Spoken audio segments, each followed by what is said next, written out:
Olá a todos, graça e paz da parte do nosso Senhor e Salvador Jesus Cristo. Eu quero me dirigir a todos que estão assistindo esse vídeo, que é um breve resumo da aula inaugural dessa classe de doutrina cristã e também para catecúmenos, lendo um versículo que lemos já no início também da aula presencial, que está em Deuteronômio 29:29, que assim diz: As coisas encobertas pertencem ao Senhor nosso Deus, porém as reveladas nos pertencem a nós e aos nossos filhos, para sempre, para que cumpramos todas as palavras desta lei. Vamos orar. Deus e Pai, obrigado pela Tua palavra, obrigado pelo Teu cuidado para com os Teus filhos, obrigado pela fé que o Senhor nos dá e pelas instruções que vêm da Tua palavra para que conheçamos a Tua santa vontade. Dá-nos paz para compreendermos que há coisas que o Senhor não nos revelou e há outras de que o Senhor nos pede que nos dediquemos em saber. Fica, ó Deus, com um momento de leitura e de também meditação na Tua palavra, Pai. Perdoa os nossos pecados, fica conosco, ilumina-nos pelo Teu Santo Espírito, em nome de Cristo Jesus. Amém.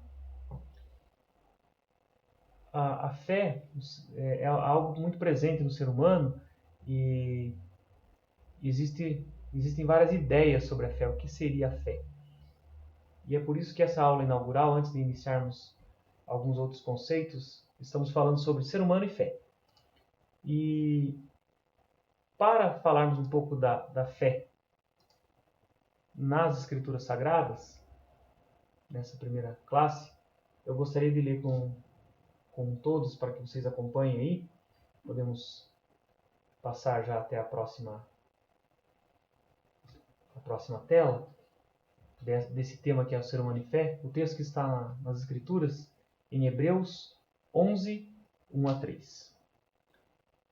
Hebreus 11, 1 a 3, assim nos fala: Ora, a fé é a certeza das coisas que se esperam, a convicção de fatos que não se veem, pois pela fé os antigos obtiveram bom testemunho.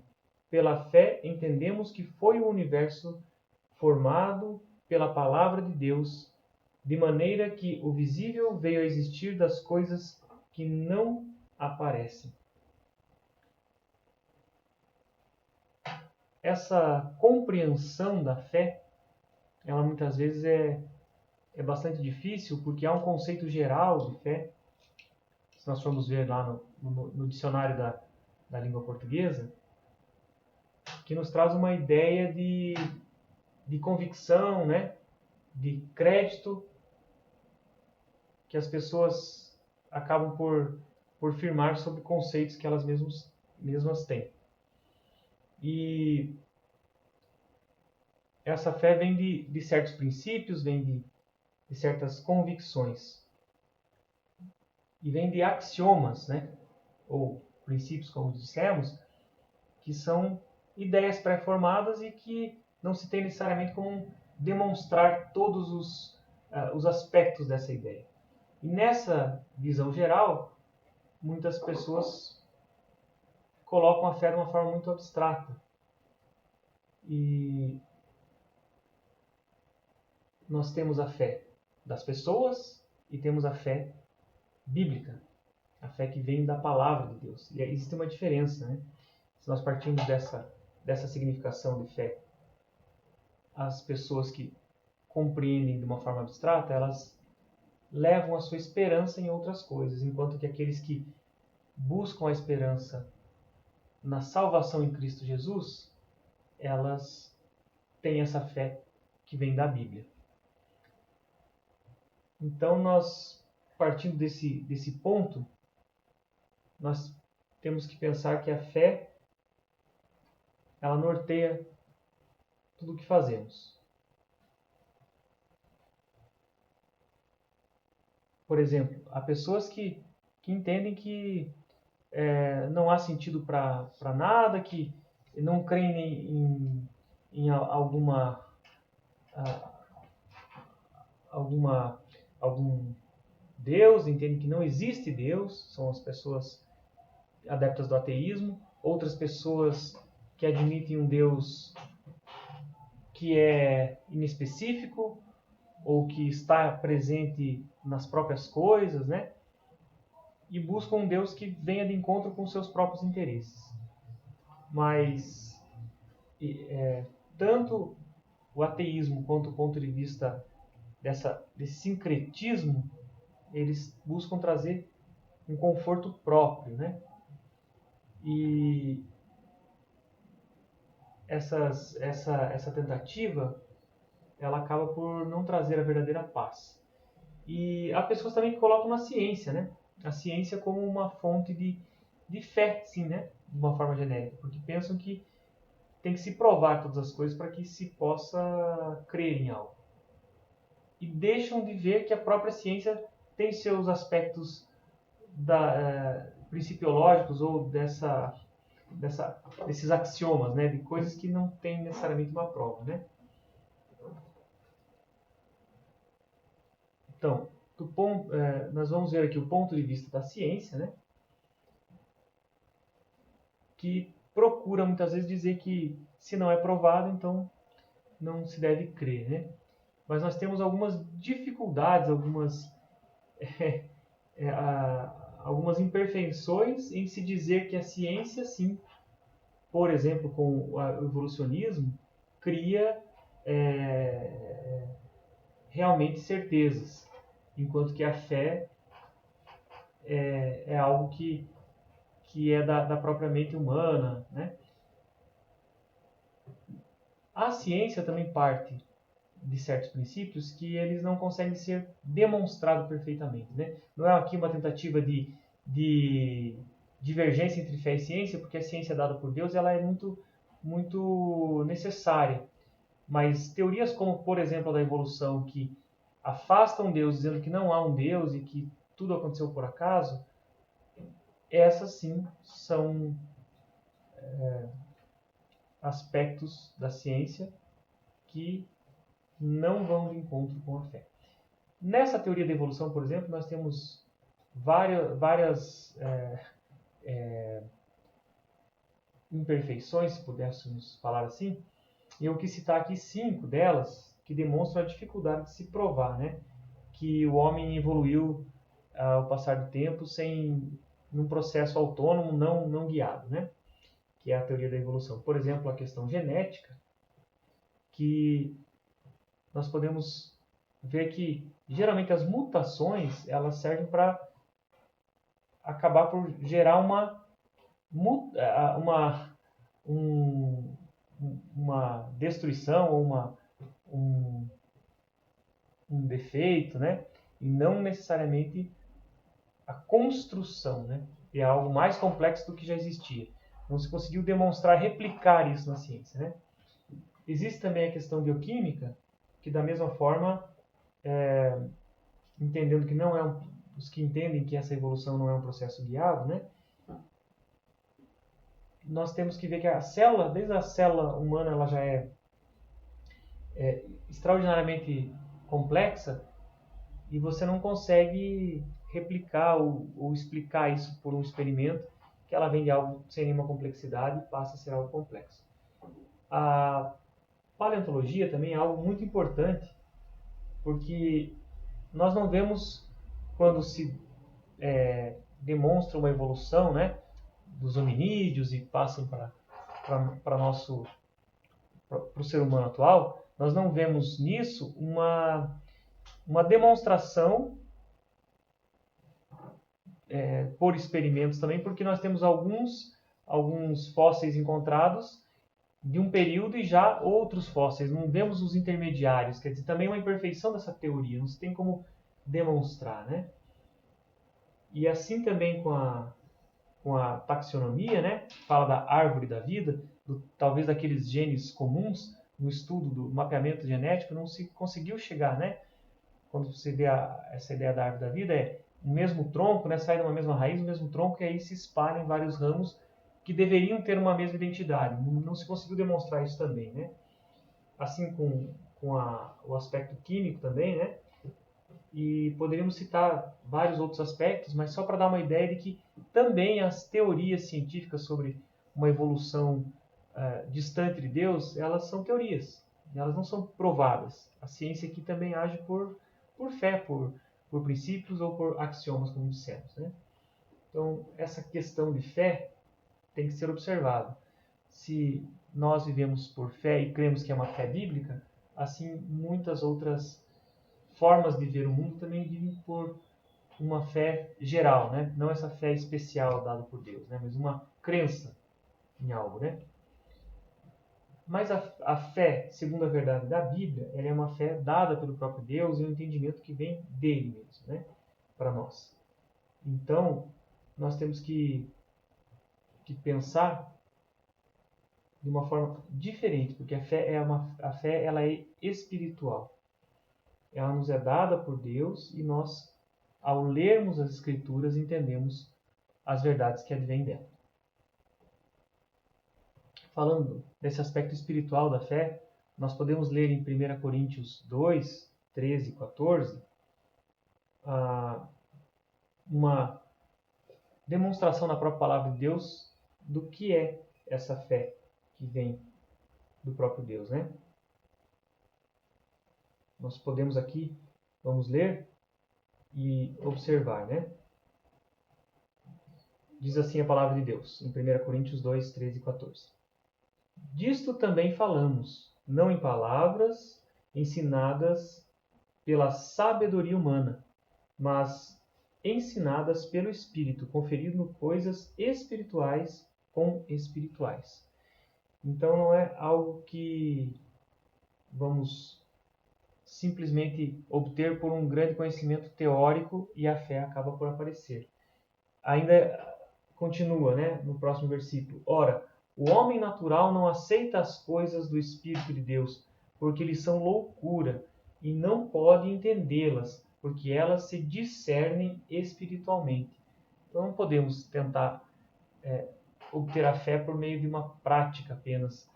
Nós vamos obter um conhecimento doutrinário, mas não necessariamente fé, né?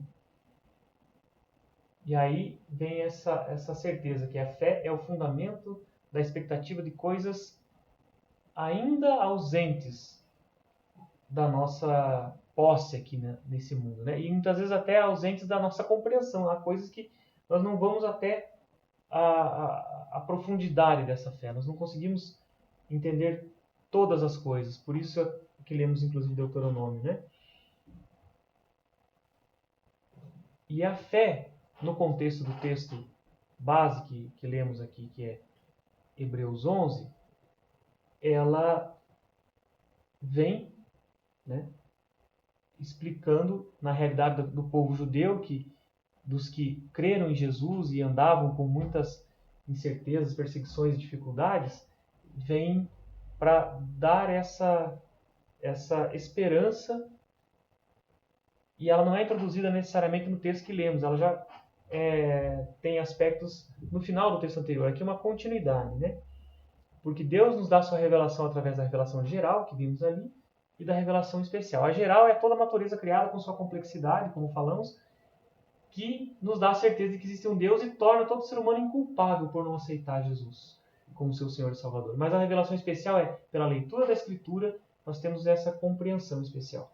E introduzindo para esse povo que muitas vezes queria voltar para o judaísmo, que tinha muitas crenças criadas por eles, tinham preceitos inúmeros que adivinham não dos textos proféticos, mas da prática judaica, algumas ideias sobre a posição dos anjos no meio do povo, né?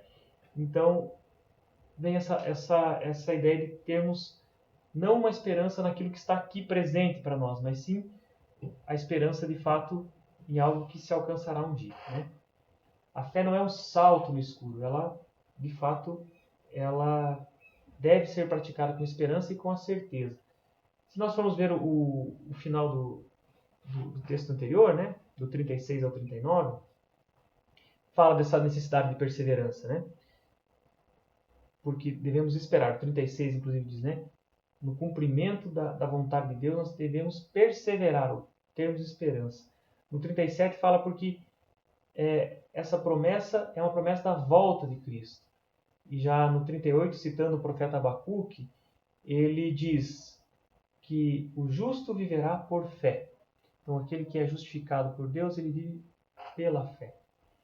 E aí nós vemos muitos exemplos de que a fé é uma fé com base no contato direto de Deus com o seu povo. Há várias profecias no Antigo Testamento que os profetas daquela época proferiam e elas se cumpriam. Então isso dava certeza ao povo de que Deus estava falando com eles, né? E assim como as profecias a respeito do Cristo se cumpriram em Jesus no Novo Testamento, né? Nós podemos ver isso no Novo Testamento. Mas além dessa certeza pela própria Escritura, Deus deixou também algumas áreas da ciência para nos mostrarem, nos demonstrarem que Ele deixou toda essa história, né? A fé ela é algo espiritual, mas é algo que nós conseguimos compreender, né? A fé é esse fundamento da expectativa das coisas ainda ausentes, mas que nós veremos um dia, como dissemos. E aí nós podemos ver, né, e poderíamos nos perguntar, né? Como as pessoas escolhidas por Deus recebem essa fé? Como que nós podemos ter essa certeza, né? Nós recebemos essa fé pelo ouvir a palavra de Deus, por entender no coração o que Deus age no nosso interior. Nós temos que ouvir, né? Romanos 10, 13 a 17, muito propício para que nós leiamos aqui juntos. Romanos 10, 13 a 17, assim nos diz: porque todo aquele que invocar o nome do Senhor será salvo. Como, porém, invocarão aquele em quem não creram? E como crerão naquele de quem nada ouviram? E como ouvirão se não há quem pregue? E como pregarão se não forem enviados? Como está escrito: quão formosos são os pés dos que anunciam coisas boas, mas nem todos obedeceram o evangelho. Pois Isaías diz: Senhor, quem acreditou na vossa pregação?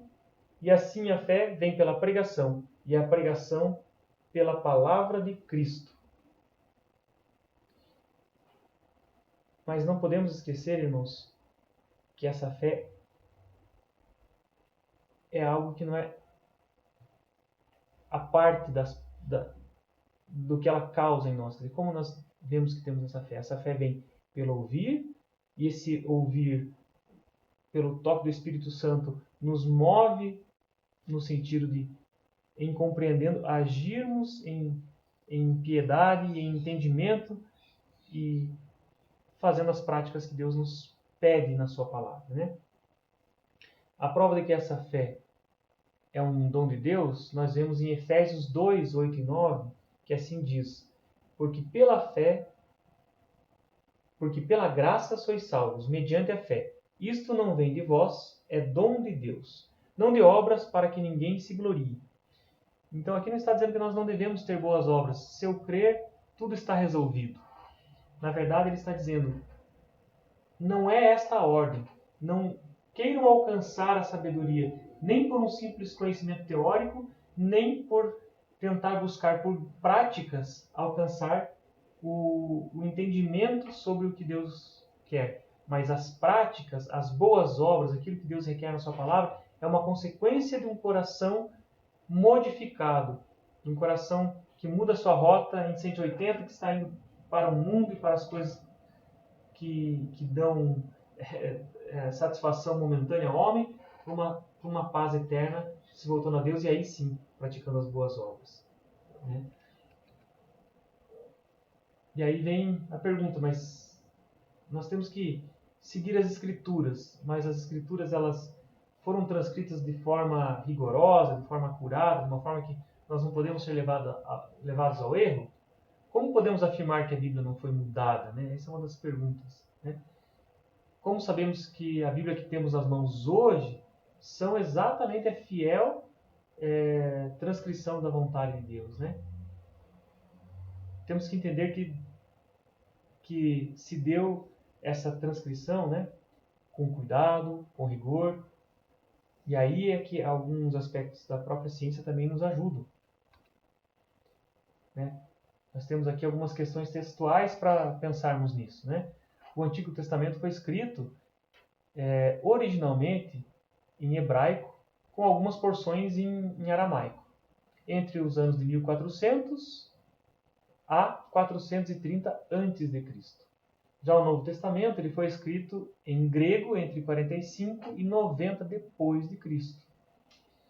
Então, para se estudar e se reconstruir essas palavras do original, é necessário que nós entendamos uma técnica que é a da crítica textual, né?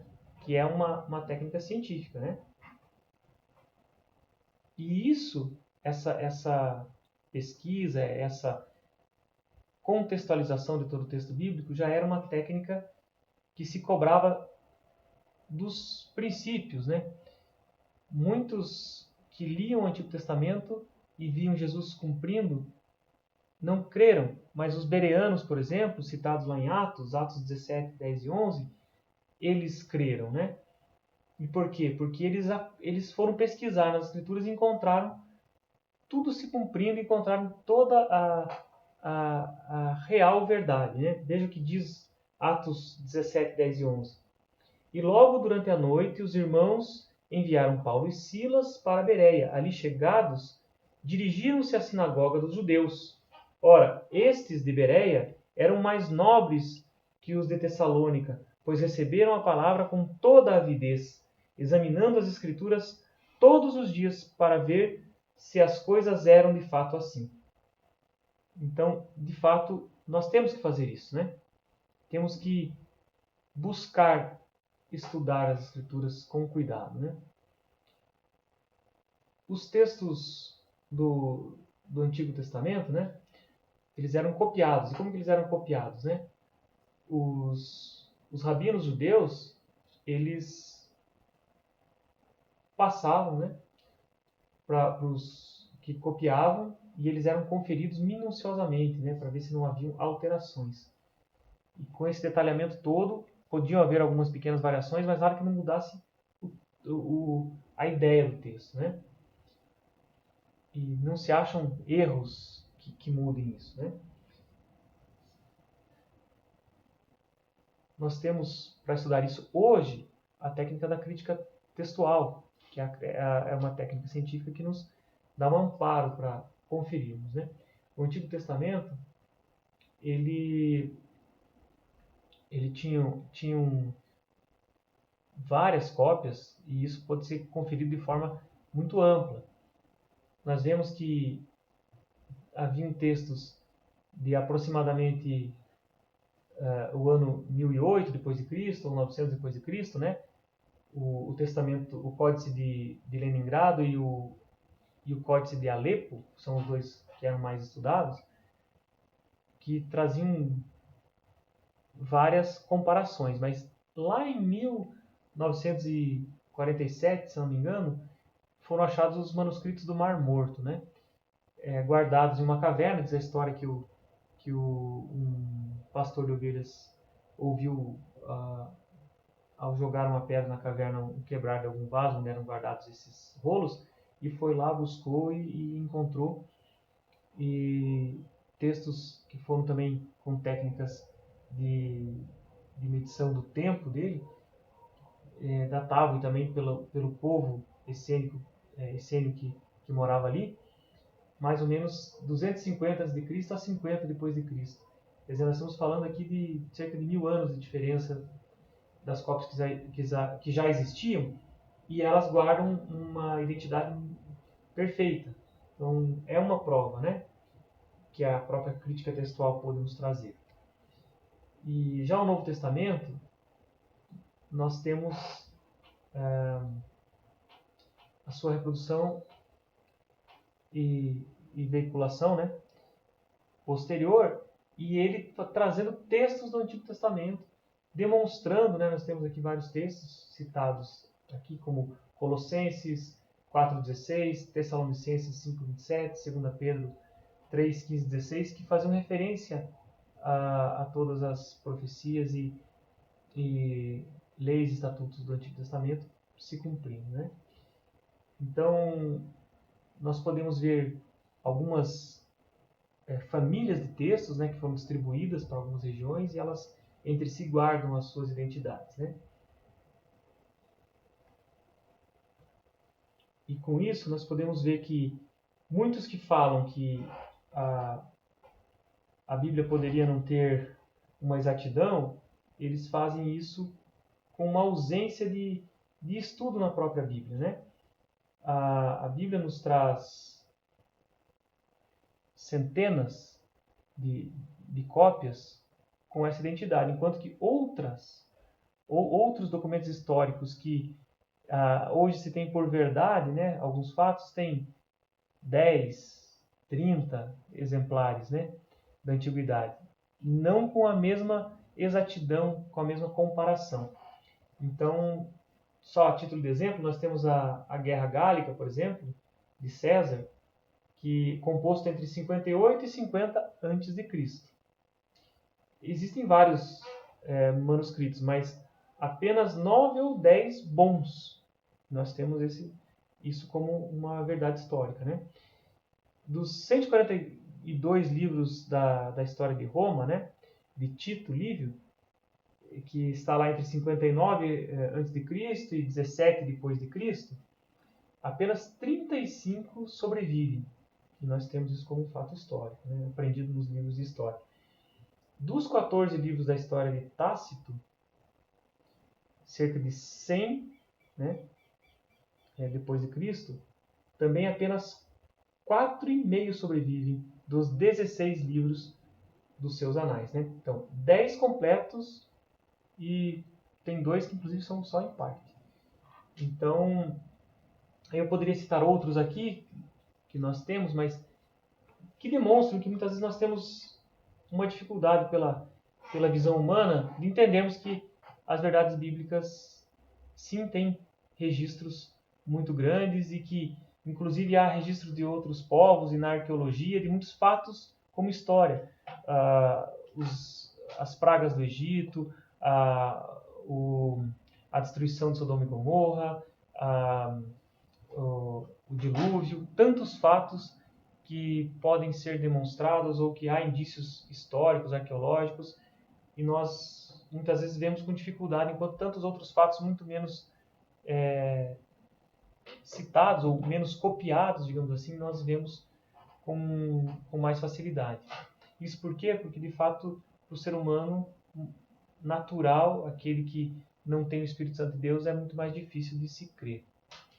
Então, concluindo, eu queria dizer que nós devemos ter a Bíblia como nosso livro de fé e prática, lê-lo com fé, mas considerando que Deus deixou as orientações suficientes para que nós creiamos e nos deu a salvação através de Cristo Jesus, e isso nós devemos obter por meio do próprio Deus, Ele nos dá, e Ele nos instrui nessa caminhada, né? Durante todo o tempo da nossa caminhada, nós temos que entender que há um esforço nosso no sentido de buscar, mas esse esforço é norteado pela própria vontade santa de Deus, né? Nós não podemos dizer que não há evidências, né?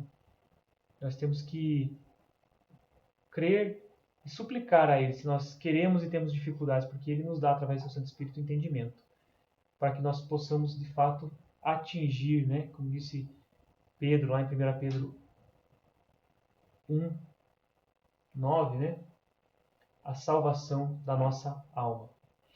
Creio que isso é um resumo bastante rápido dessa nossa abertura para falar do ser humano e a fé, mas que, de fato, nos leva a refletir se temos andado por uma ideia geral de fé e muitas vezes dissociada da vontade de Deus, temos buscado a fé bíblica e se queremos queremos buscar a vontade de Deus, devemos nos esforçar, mas mais do que isso, buscar Ele por orações e em espírito.